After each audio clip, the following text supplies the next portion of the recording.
Well, hey, all you wiretappers out there. Good to be back here in the studio, Gangland Wire. I've got the story of the Black Mafia in Kansas City. Now, I've often been asked what connections did the Italian Mafia have with professional black criminals or African American criminals? And there was some. And it all revolves around drugs and politics. So let's go back to some of the early days in the late 60s and early 70s, what we had in Kansas City, the heroin racket. Back in the day, blacks had heroin and Italians got the heroin in and sold it to the blacks. Go all the way back to the French Connection days in Carmine Galante in New York. Now, by the late 60s, early 70s, our local African-American guys got a connection in Los Angeles to get heroin. Now, seemed like it was Peckerwoods out there. It wasn't Italians. Anyhow, they got that, but they were kicking up a little bit to the Italians, and they needed to coexist with the Italians at the time. And so it's kind of started this ongoing relationship that neither party really ever acknowledged to anybody, but it started coming out in little bits and pieces, because I guess we really go back to the old 18th and Vine area. The Kansas City song, Wilbert Harrison, Kansas City, talking about being at 12th and Vine, goes way back. But 18th and Vine, by the late 50s and 60s, was the place, and it's all the black clubs and jazz clubs and everything were there. And there was a corner liquor store owned by a guy named Joe Centimano. Cokey Joe, or Crazy Joe, they called him. And he was a connection with the blacks because he was in the black community. Now, he was connected primarily because of politics. There was late 60s, there formed a black political organization named Freedom Incorporated, and there were other smaller black political organizations. And Joe was the mob's contact with those people. There's a guy down the street that had a liquor store called a Blue Front Liquor Store, a guy named Babyface Norris. They called him Babyface Norris. And he continued to be that for years and years, really until he died, up until, I don't know, the 80s. There was a mob guy named Jimmy Ciarelli that would show up talking to one of our capos, Willie the Rat Comisano. He was a professional thief and a fence, and he would be down at Babyface's Blue Front Liquors every day. Now, back in the day when I first came on the police department, Babyface was always good for a couple of six-packs if you're getting off of work and you wanted some beer, or if we had the Central Patrol picnic because he was in Central Patrol, somebody would go buy Babyfaces and get 2 or 3 cases of beer for that. So it's kind of all part of the day in the life on the streets of a city down there. But there was this gang called the 31st Street Gang, and there was a couple of guys that probably came out of that named Doc Dearborn and Eugene Richardson. And they got a connection, and they created what really would become the first iteration or the main group that would become known as the Black Mafia in Kansas City. They had a white guy named Eddie Cox, who always was like the brain. He was the brain. He was a guy that helped him with the organization and connections, because Eddie Cox had connections all over the United States. He was connected to the mob. He was connected through the penitentiary system to other criminal organizations throughout the entire United States, because he was like a great prison lawyer. He is so good that he just got out on a compassionate release recently from a couple of life sentences that he had. And he helped another guy named John Mandacina get out on a compassionate release, who was down for a contract murder and had a life sentence himself. So he's still operating. He's still out there. He was a dangerous man, a dangerous man. So Eddie Cox and Eugene Richardson and Doc Dearborn formed the Black Mafia, and it was a heroin drug operation.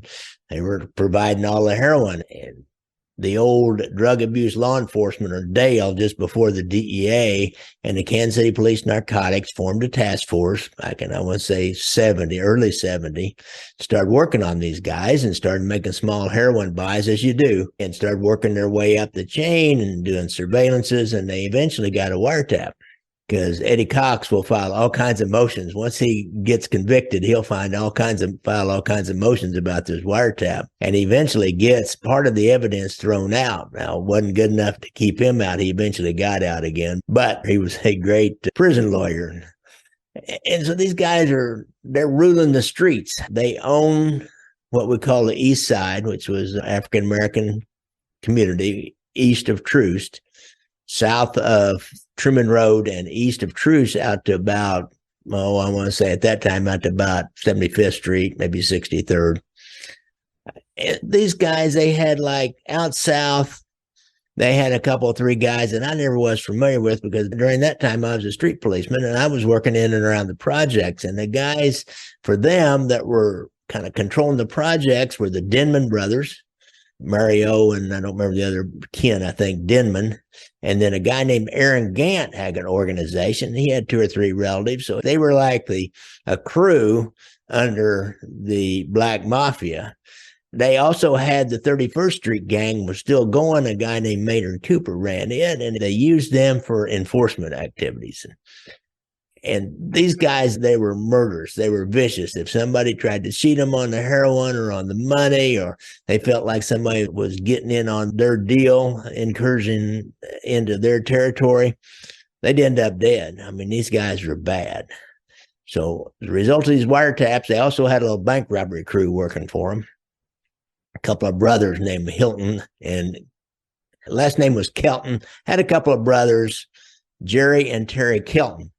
The last one of them is still in the penitentiary for a series of bank robberies, and the other one died. Terry died, and I think Jerry's still up here at Leavenworth. I had a guy get hold of me, he wanted to talk to Jerry and try to tell the Kelton story, which they have a whole story in themselves. They cut a pretty wide swath as a couple of bank robbers in Kansas City. Chased after them myself, almost caught Jerry one time, and after a bank robbery, probably a good thing I didn't. He was a killer. He probably would have killed me. But we had a little car chase, and he got away. There's an interesting story about that. He ran into an apartment building. I don't know what happened to him in there. He had some people in there that he knew, but we ended up searching their apartment, and we couldn't find him in there. He was gone. But he dropped a whole pile of money from the bank robbery out in front of the apartment building. And we found out later that the postman was walking along about the time he ran in and saw the money and took the money and kept it. Some neighbor ratted him out, dropped a dime on him, made a call, and we go see the postman, and he cops to it right away. So one of the little stories on the streets. But the Black Mafia, we're going, this is a little later, we're going back to the 70s. I digressed.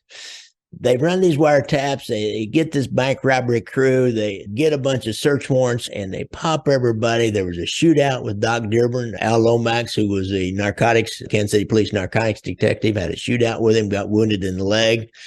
I don't know. They didn't shoot Doc Dearborn. He must have given up or something. I don't know exactly what happened down there. Al's gone, so I don't know exactly what happened and the details of that, but there was a shootout. And put them all in jail, and all kinds of headlines about the Black Mafia and putting them in jail. But during this time, there was a politician, a black politician named Leon Jordon.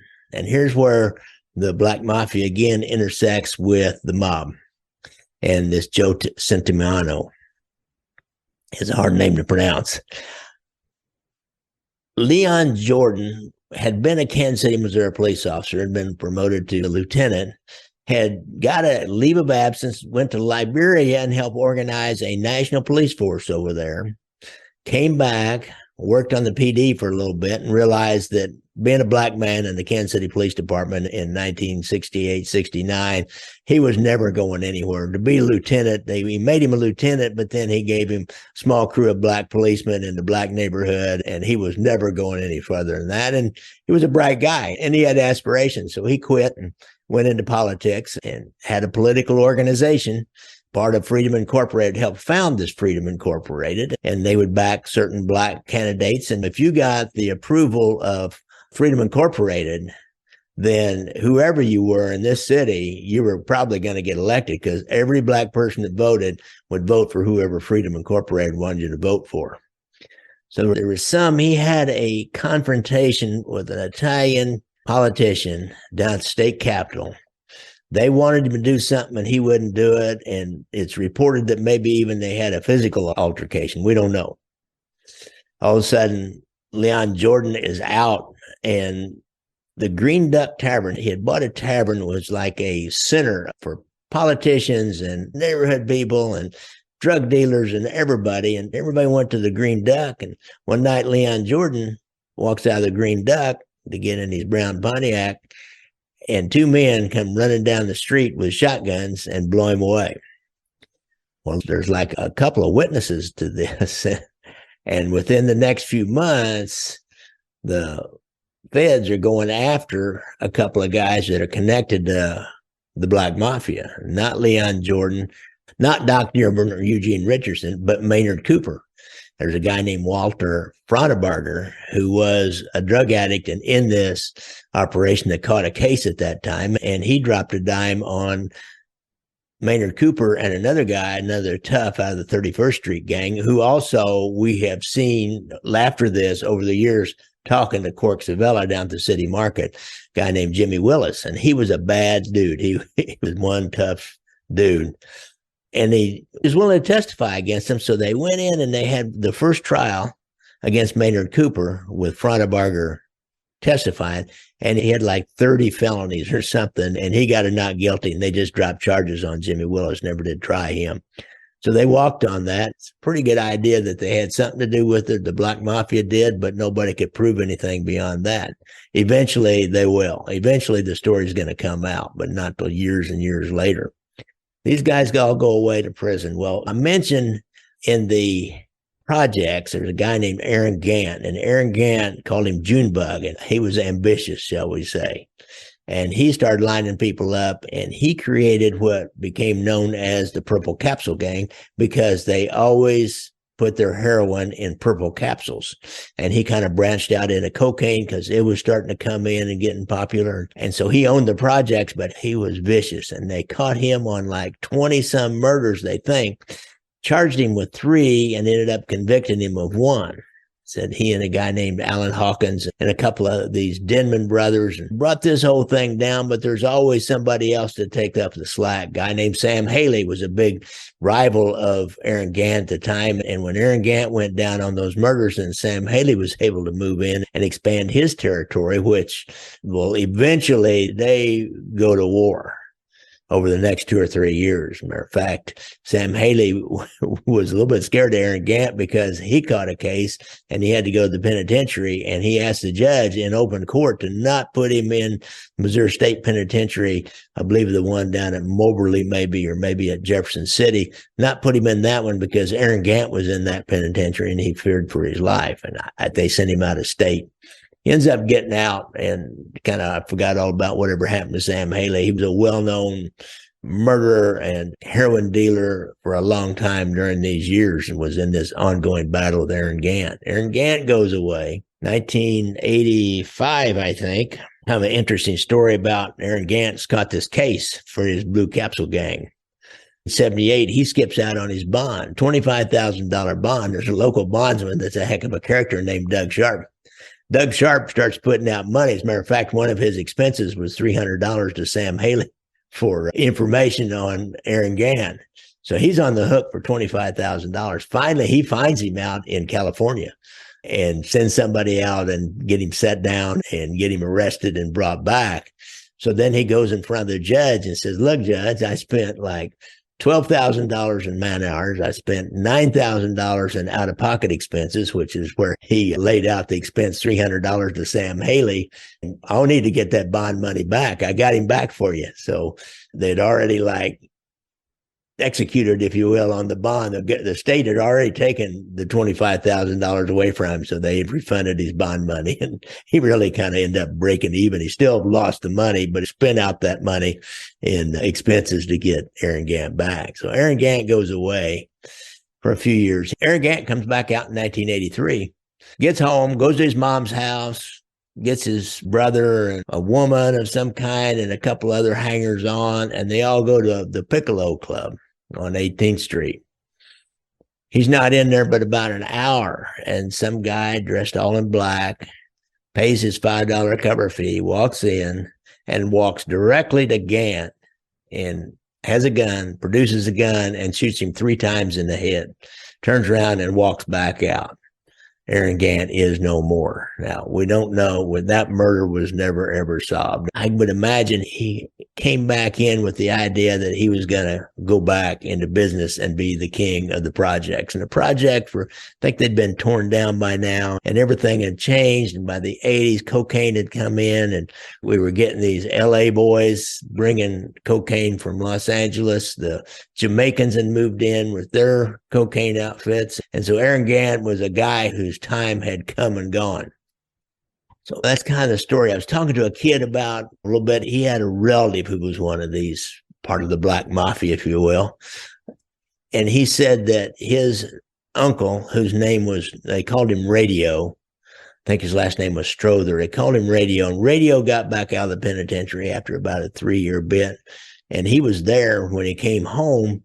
And somebody out of the Gant operation brought him a briefcase full of money to get started again. So there was so much money. They were predicting, they estimate the Black Mafia at their peak was making $100,000 a day off the heroin trade. Now, that's a bit of a stretch, but they did make a lot of money. They really were responsible for, I think, the very first federal wiretap. I think they were responsible for the very first legal federal wiretap in Kansas City, the one on Sabella at the trap at the social club that brought Nick Sabella down. That came about the same time, maybe right after, but that was the FBI wiretap. It was the DEA or DALE, Drug Abuse Law Enforcement wiretap. It was really unheard of tapping a phone legally back in those days. And some of the other guys were real colorful characters that moved into the breach when Doc Dearborn and Eugene Richardson went down and Aaron Gant came up and then he went down. There's a guy named Red Strong who ended up converting to be a Muslim and took on a Muslim name. He had a house, a shooting gallery on a street called Prospect. It's kind of the main drag in the black community. He had a shooting gallery down there that was just, they'd be lined up there at night. I was working dog watch and I drove by there. It's like, what the heck? I mean, it was like Grand Central Station at 2:00 in the morning. I went by about 6:00 in the morning. There was a big trash bag out in front of this house. So I just went over and like kind of tore open to see what was in it. And it was filled with used hypodermic syringes. I would not want to have been the trash man. I hope they picked that up with gloves. I know they're pretty careful, especially if you're out in a community like that where there's drug houses and stuff around. So you have to be careful.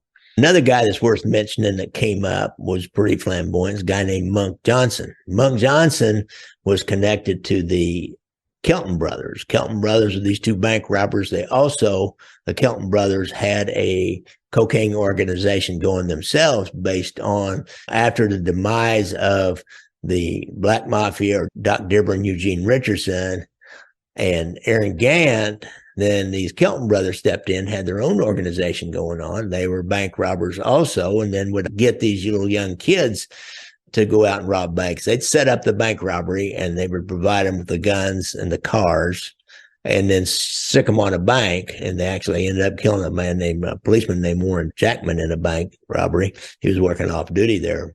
So these were big time professional criminals. And Terry was kind of the more charismatic and the leader of the Terry and Jerry. Out of the penitentiary, Terry he makes a connection with a guy, a mob associate named Junior Bradley, who had a ton of connections in all the penitentiaries. He would have been really good friends, would have known Eddie Cox really well, and a part of that kind of national subculture of federal penitentiary people, of which there are a few that then they call somebody. If you're like, I know Junior, he had a guy, we were on a wire on him, and he had a father call him and say, my son's got some kind of a case. It wasn't anything that we'd ever heard of, but he's going up to Leavenworth. And he said, can you help take care of him? He said, yeah, I'll make some calls and somebody will meet him inside. I know when a guy named Gaetano Badalamenti went in the penitentiary, why a guy that I know got a call from Junior Bradley and said, hey, Gaetano Badalamenti, look for him. He's coming in. He doesn't speak English.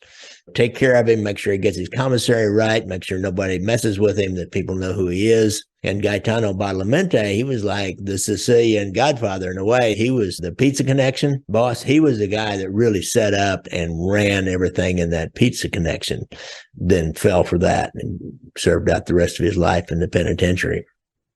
So Junior Bradley got some kind of a connection with Terry Kelton. And Terry was using Junior. Junior was investing money in Terry's operation through Terry's wife. She ended up testifying. He would give her like what we called a grocery bag, one of those big brown grocery bags full of cash. And then he would go out and buy heroin or buy cocaine, whichever it was, or he actually dealt with both. And his organization would then sell it, and then he'd get the money back. He'd pay Junior back plus his kick. So in a way, Junior was not involved in the drug game other than he was investing money in it. And I'm sure really loan shark interest rates for the loan to make the bigger buys and keep everything flowing. Terry's still in the penitentiary up there at Leavenworth, like I said. I'm trying to think what else is going on today. I don't really know what's going on today. This Leon Jordon, when he got killed years later, I want to say back in around 2000, 2001, man. It was even since then. It's more like 2007 or 8. A young guy who was the son of Cokie Joe, or Joe Centimiano, who had the liquor store down in Vine and had all the connections with the blacks. It was right down the road from Babyface Norris. That kid, I think he got hold of the Kansas City Star, a reporter or somebody. And anyhow, they ended up covering it big time.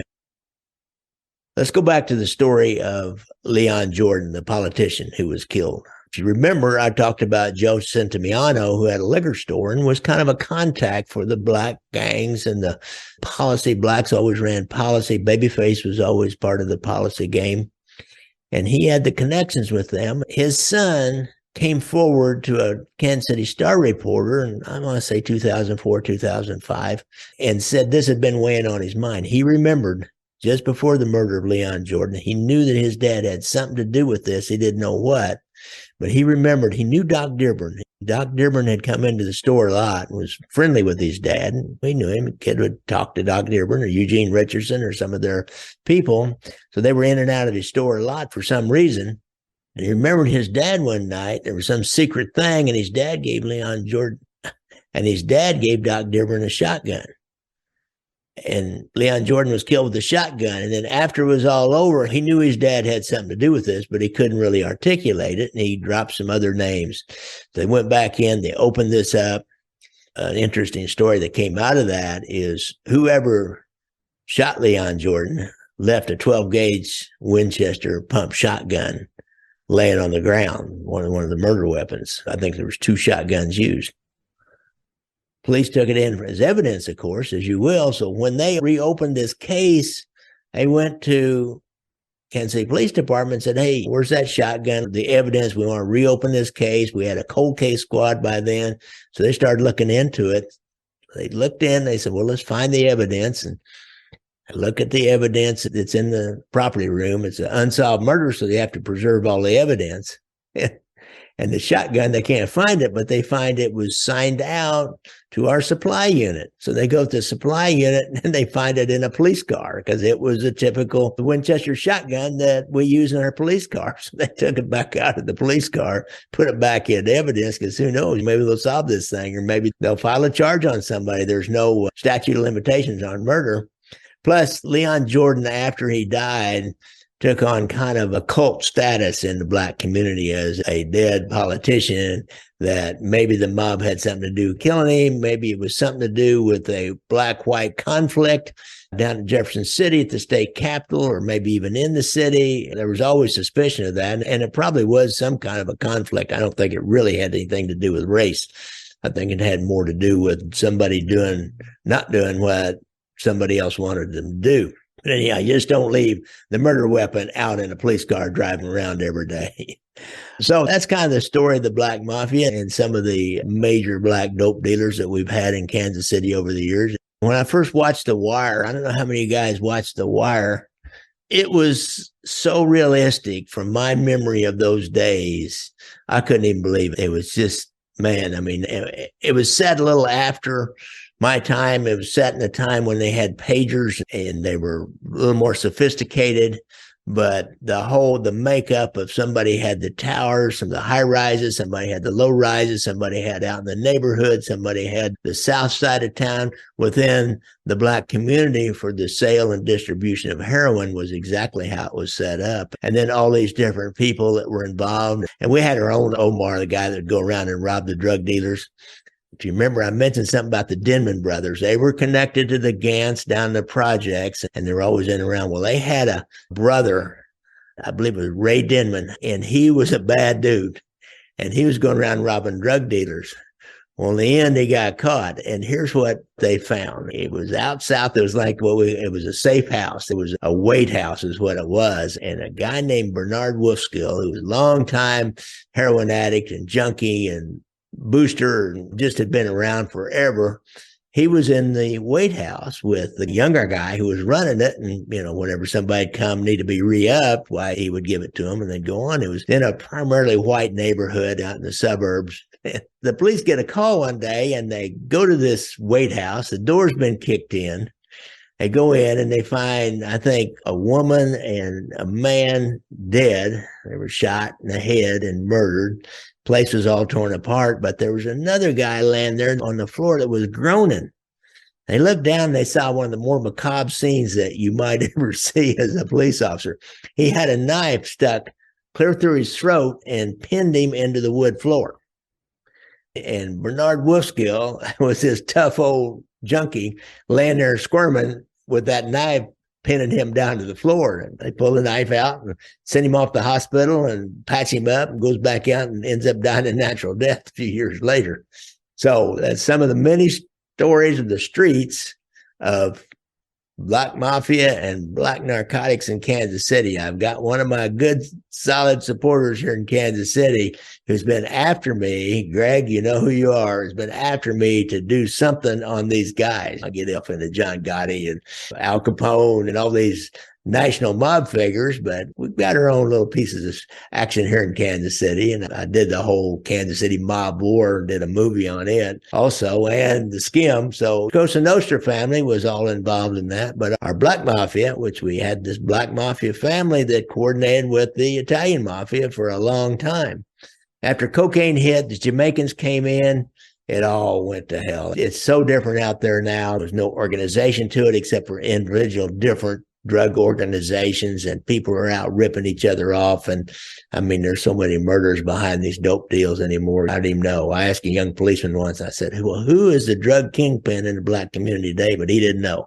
He didn't have any idea. And I don't know. It's different than it used to be. It was a lot more fun and seemed like a lot more genteel back in the old days, although there was a lot of murders. But we knew who was who, and we knew who were the kingpins and what they were doing, and had some shot at taking them down. Anyhow, I like to ride motorcycles, so watch out for motorcycles when you're out there on the streets. And I know that if you have a problem with PTSD or a friend or relative and they were in the service, go to the website of the VA and get that hotline. So like and subscribe. And if you look at my YouTube subscribers, I went crazy over the last, ever since I started doing shorts, and I went crazy. I mean, they just shot up. But I like people listening to the audio podcast too. Thanks a lot, guys.